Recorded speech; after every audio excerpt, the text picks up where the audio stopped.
ब्रह्मचारी जी घोटिया ईंट करते हैं और उस मकान के पास जाते हैं। जब मकान के पास गया तो वहां प्रथम गेट के पास जाता है, वहां एक आदमी मांस की फ्राई लेकर के खड़े हैं प्रथम गेट के पास। ब्रह्मचारी जी कहते हैं भैया गेट खोलिए, मुझे दूसरा गेट के पास जाने दीजिए। कहा तुम दूसरा गेट के पास जाओगे, पहले इस गेट का तो सम्मान करो जिस गेट पर हम खड़े हैं। कहा इस गेट का सम्मान क्या है? कहा इस गेट का सम्मान है कि जो प्रथम गेट के पास आता है उसको मांस की फ्राई खाना पड़ता है, तब उसको दूसरा गेट पर हम जाने देते हैं। समझ में आएगा आपको?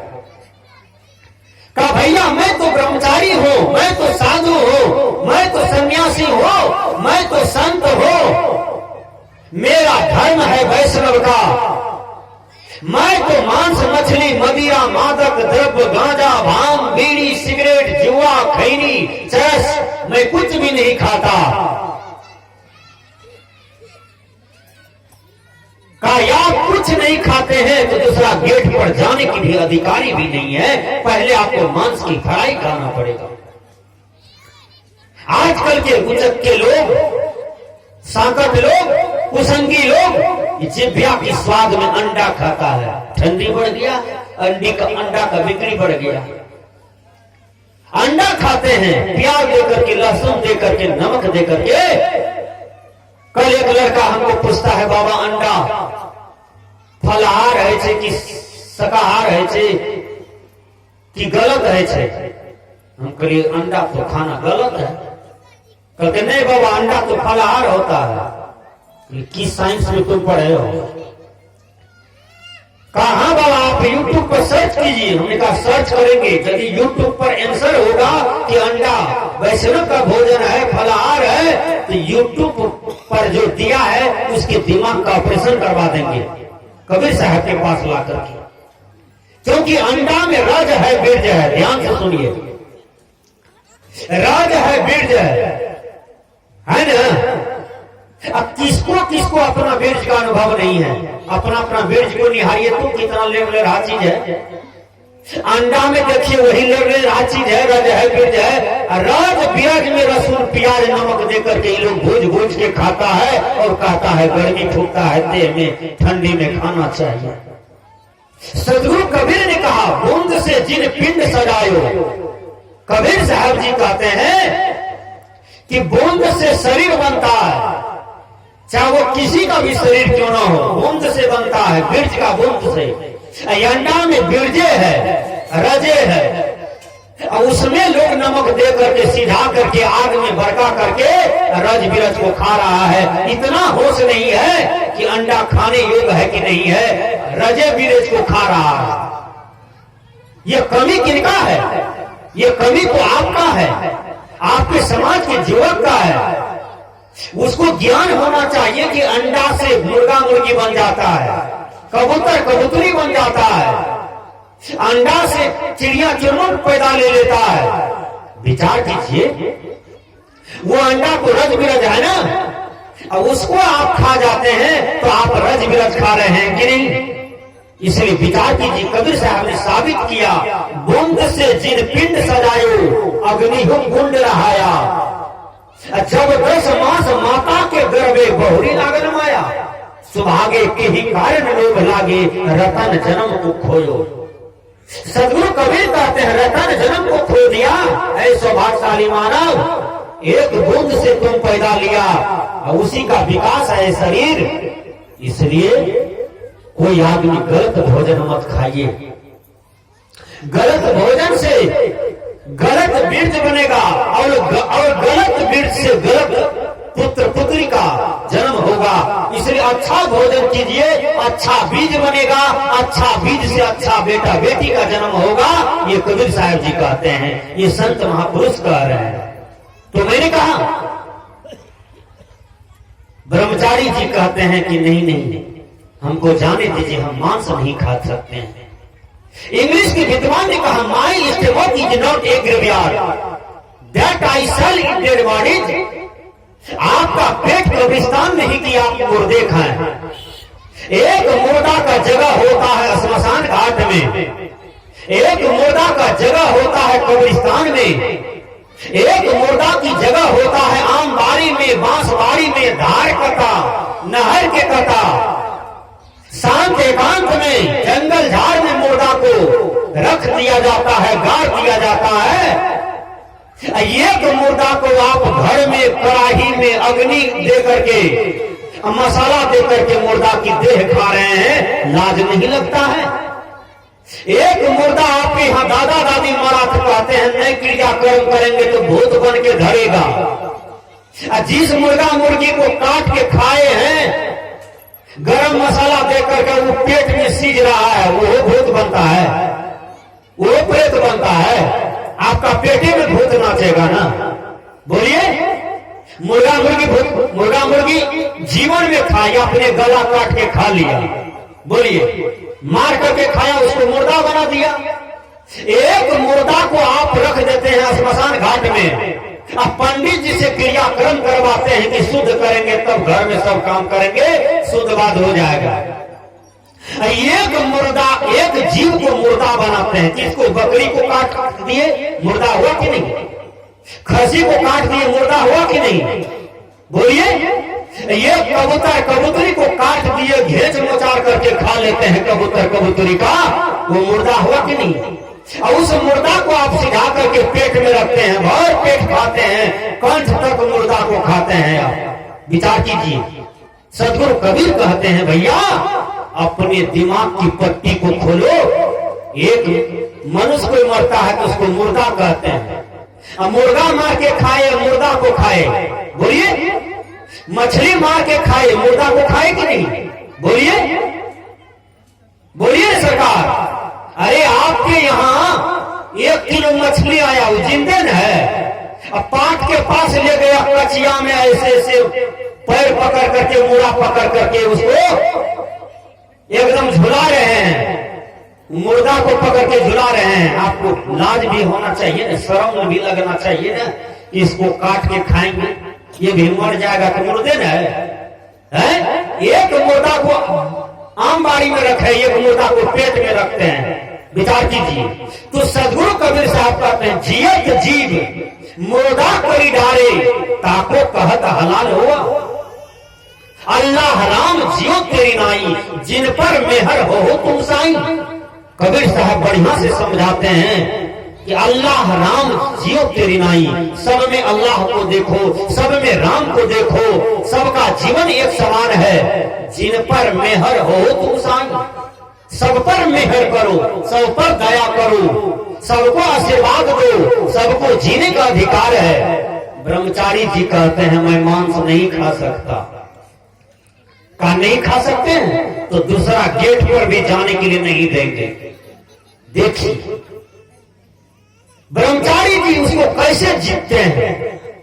कबीर साहब कहते हैं, दादा भाई बाप के लेखो, चरण हुई हो बंदा, अब की पुरिया जो निर्वारे, सोई जन सदा आनंदा।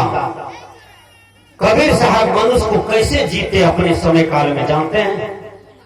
दादा भाई, नहीं मानोगे तो बाप भी कहूंगा, नहीं मानेंगे तो चरण पकड़ करके 5 बार हम साहेबंदगी करेंगे और कहेंगे भैया मेरी बात मान लो, कल्याणकारी बात है, मान लो, तुम्हारे जीवन का कल्याण हो जाएगा और निश्चित ही कल्याण होगा। विचार कीजिए, कल्याणकारी बात मान लेना चाहिए। आपका जो समाज में दुश्मन है, यदि आपको कल्याण की बात कहता है तो मान लेना चाहिए और दुश्मन को गुरु बना लेना चाहिए। एक फटी हुई किताब है, वो किताब यदि फेंका हुआ है, उस किताब की ओर कोई नहीं देखता है, वो किताब में यदि अच्छी अच्छी बात लिखा हुआ है तो उस किताब को गुरु मान लीजिए कि ये किताब पढ़ करके मेरा जीवन बदल गया, मेरा जीवन दर्शन बदल गया। एक पागल आदमी यदि समाज में कल्याण की बात करता है, सब कोई जानता है कि ये पागल है। यदि वह पागल आदमी अच्छी बातें बोलता है तो उस पागल को गुरु बना लेना चाहिए। विचार कीजिए, क्योंकि अच्छी बात बता रहा है, कल्याणकारी बात बता रहा है। आत्मज्ञान के हीरे मोती संत बिखेरे गली गली, ले लो कोई संत का प्यारा, शोर मचाऊं गली गली। आप सबने आया यहाँ पर, क्यों आया? आत्मज्ञान के हीरे मोती लेने के लिए आया। विचार कीजिए, यही हीरा मोती आपके साथ रहेंगे, यही आपके साथ जाएंगे और यही आपको काम देंगे। सत्संग में आ जाना बहुत बड़ा पुण्य है। सत्संग में बैठ करके सत्संग को सुन लेना, अपने जीवन में धारण करना बहुत बड़ा पुण्य है, भारी पुण्य है। ये काम कोई कोई संसार में करता है। तो हमने कहा, ब्रह्मचारी जी कहते हैं मैं मांस नहीं खा सकता हूं, तो मांस की थराई लेकर के खड़े हो। कहा मैं तुमको दादा कहता हूं, भाई कहता हूं, बाप कहता हूं, 3 बार साहेबंदगी करता हूं, मुझे दूसरा गेट पर जाने के लिए दीजिए। दूसरा गेट पर जाने के लिए दिया, बहुत किलो किया तब जाने के लिए दिया। जब दूसरा गेट पर जाता है तो वहां पर एक वेश्या काम भाव लेकर के खड़ी है, कामना लेकर के खड़ी है, एक इच्छा लेकर के खड़ी है। वो कामना क्या है? जो रही उत्तम प्रकृति का करी सकत को संग, चंदन विष व्यापत नहीं लपटत रहत भुजंग। यदि आपका मन जीता हुआ है, इंद्रियां जीता हुआ है, चित्त शुद्ध है, तो आपको कोई फर्क नहीं पड़ेगा। मैं बता देता हूं, महात्मा बुद्ध को एक आदमी गाली देने के लिए आ गया उसका जगह पर। ठीक से सुनिए, भगवान बुद्ध को 2 घंटा तक वो आदमी गाली दिया।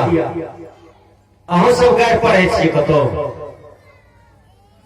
2 घंटा तक गाली दिया महात्मा बुद्ध को। महात्मा बुद्ध कुर्सी पर बैठ करके सुनते रहे, कुछ नहीं बोले। जब वो आदमी गाली देते देते थक गया ना, तब महात्मा बुद्ध कहते हैं कि गर्म दूध किए हैं, पी लो 1 गिलास।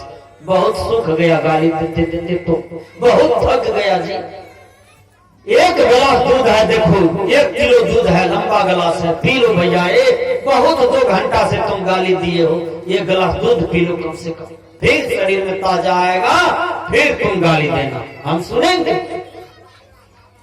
वो आदमी झट से भगवान बुद्ध के चरण में आया और गिर गया।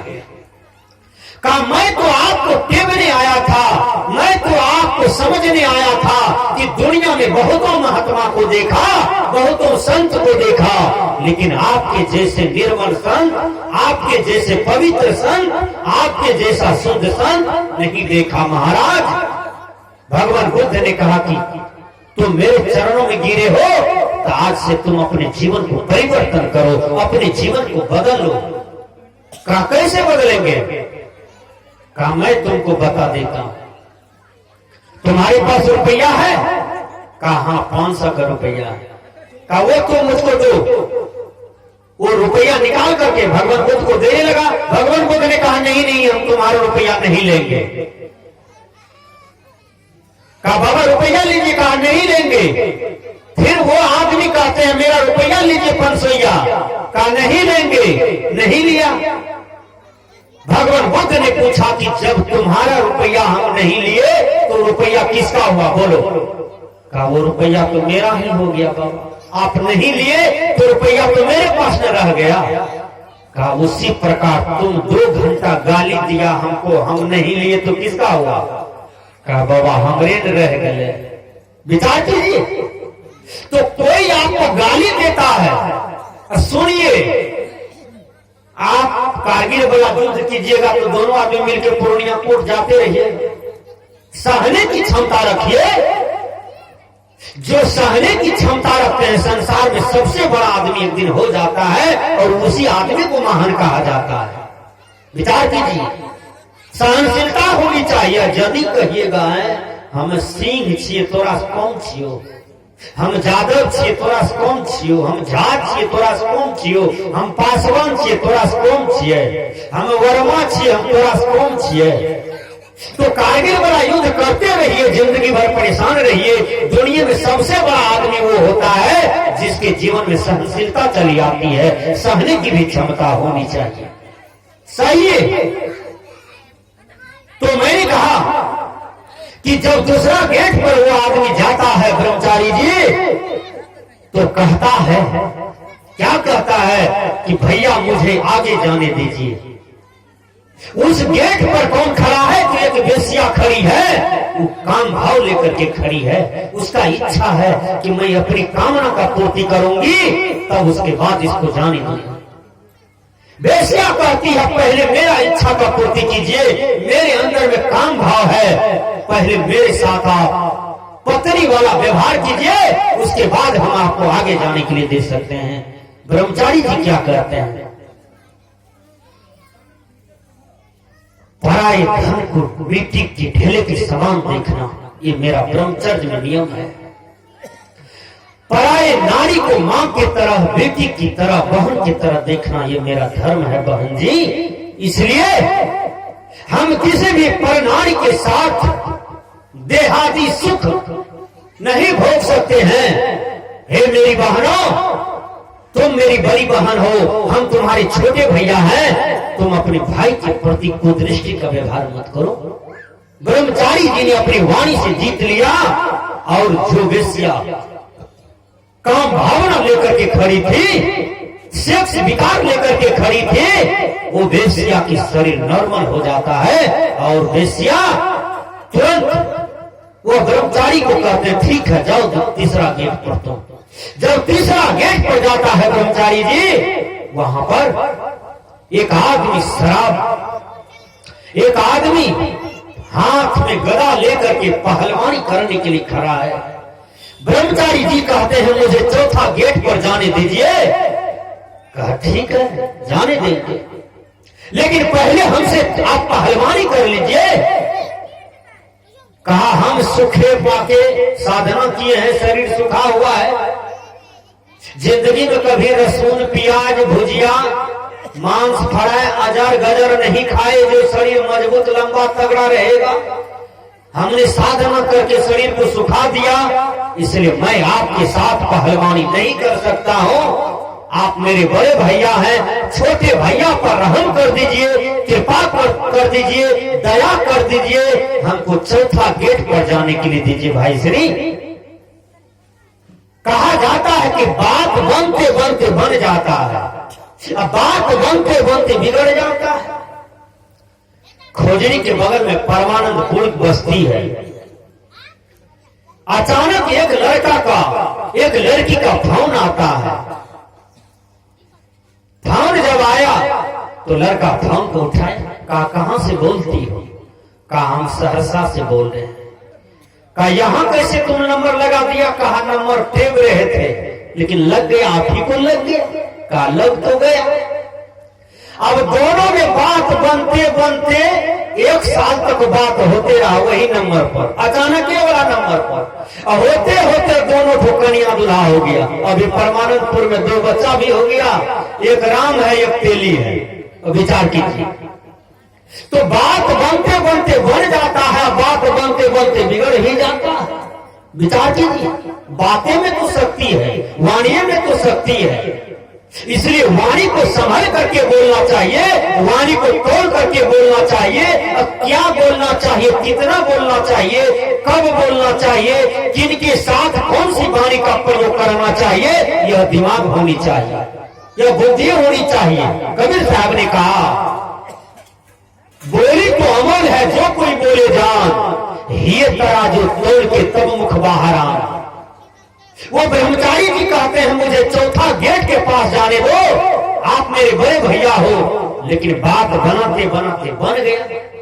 बार बार पहलवान कहता है, तुमको पहलवानी करना पड़ेगा, तब हम तुमको चौथा गेट के पास जाने देंगे। लेकिन नहीं, ब्रह्मचारी जी ने बात करते करते बना लिया बात को। ब्रह्मचारी जी जीत लेता है उसको, पहलवान को। कहा ठीक है जाओ। गया चौथा गेट के पास।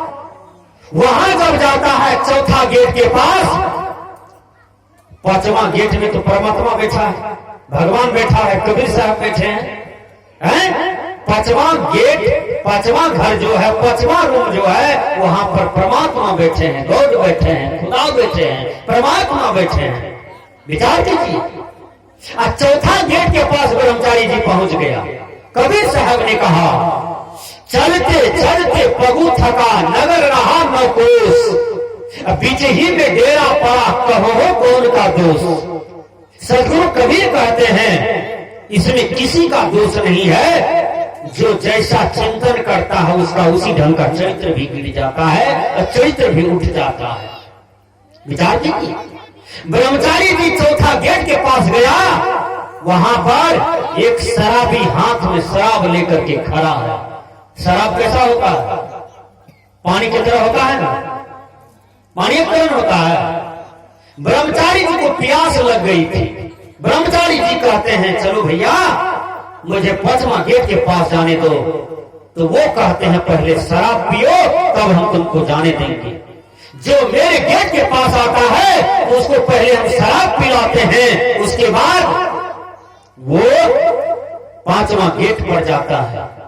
कहा नहीं नहीं, मैं तो ब्रह्मचर्य जीवन धारण किया हूं, मैं शराब नहीं पी सकता हूं, क्योंकि मेरे नियम में है कि नशा खाना, नशा ग्रहण करना ये पाप है। कहा नहीं पी सकते हो तो जाओ, लोगों नहीं जाने देंगे तुमको। कहा आप बड़े भैया हैं, हम छोटे भैया हैं, छोटे भैया पर कृपा करो, ये आशीर्वाद दो।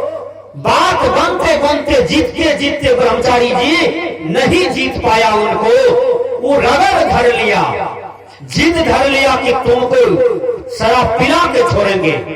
ब्रह्मचारी जी वहीं पर भूल करता है। सोचा कि प्यासो लग गई है, पानी है, पी लेंगे तो क्या होगा। भर बोतल पी लिया। जब शराब पी लिया ब्रह्मचारी जी, देखिए तब मति गड़बड़ा गया। कबीर साहब ने कहा, सकलो दुमति दूर करो, अच्छा जन्म बनाओ, काग गमन गति छाड़ी के हंस गमन चली आओ। कबीर साहब कहते हैं, वहीं पर ब्रह्मचारी जी का भूल हो गया, शराब पी लिया। अब जिस वेश्या को बहन मानी थी, तुरंत वेश्या के साथ दुर्व्यवहार करना शुरू कर दिया। तुरंत पहलवान को दूरे थप्पड़ को मारा, पहलवान को घलटा दिया। तुरंत आया कटोरा छीन करके मांस का फ्राई खा लिया। केवल एक शराब पिया, तीनों कुकर्म करके 1 घंटा के अंदर में रख दिया। विचार कीजिए। चलते चलते पगु थका, नगर रहा न कोस, बीच ही में डेरा पड़ा, कहो कौन का दोष। बीच ही में डेरा पड़ गया ब्रह्मचारी जी का। दोष इसमें किसका है? न गुरु का न भगवान का, अपना ही कर्म का दोष है, अपना ही चिंतन का दोष है, अपना ही विचार का दोष है। विचार कीजिए। तो हमने कहा माटी का खिलौना माटी में मिल जाएगा, मान मेरा कहना नहीं तो पछताएगा। कबीर साहब जी कहते हैं,